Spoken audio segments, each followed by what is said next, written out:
In 2009, on the 15th of August at 1 o'clock, I found out about my HIV status.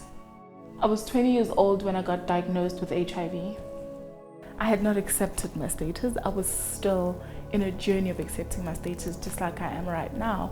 I was afraid of the reaction, of course, because I thought I'd be judged.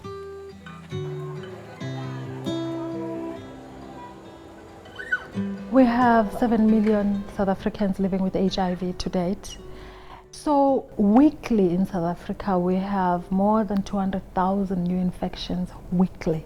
And these are amongst young women between the ages of 15 to 24.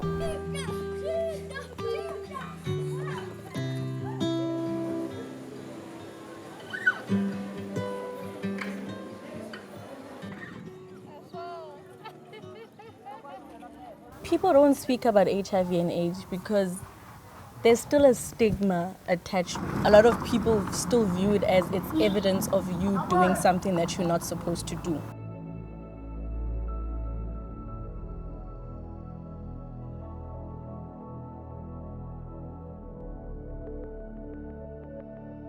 When a young woman engages in transactional sex, the intention is to get money or a cell phone or new hair or a lifestyle that the parents cannot afford, because in society there is pressure to live in a certain way, to hang out with a certain group. Therefore, that opens a window for these women to be violated.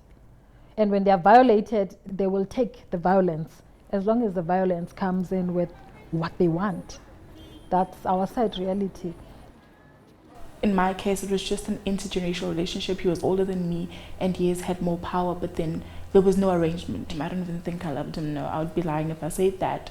It was just what I could get from being with him in terms of the respect I got because I was dating a so-called celebrity.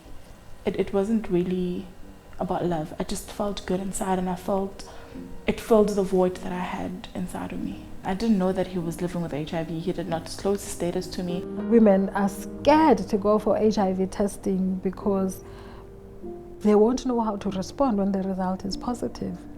I didn't really know what antiretrovirals were. I didn't know what they really do to my body and so forth. I was just taking them because I was told I won't die.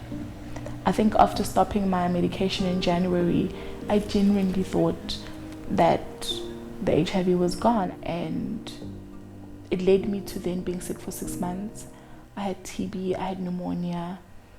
So much happened, and I genuinely then, at that point, accepted that I'm living with HIV. I started turning my life around in 2011, just after I got out of my deathbed. What happened was I joined a support group of young people living with HIV. And because of the different stories and experiences that I was hearing from them, I got motivation to continue with life because, of course, I had given up and thought I'm the only one living with HIV, so my life is over. The doctor asked myself and a colleague to go to a place called Limpopo to go teach young kids about HIV. At first, it was just about telling my story. I didn't know what advocacy was. I didn't know what activism was.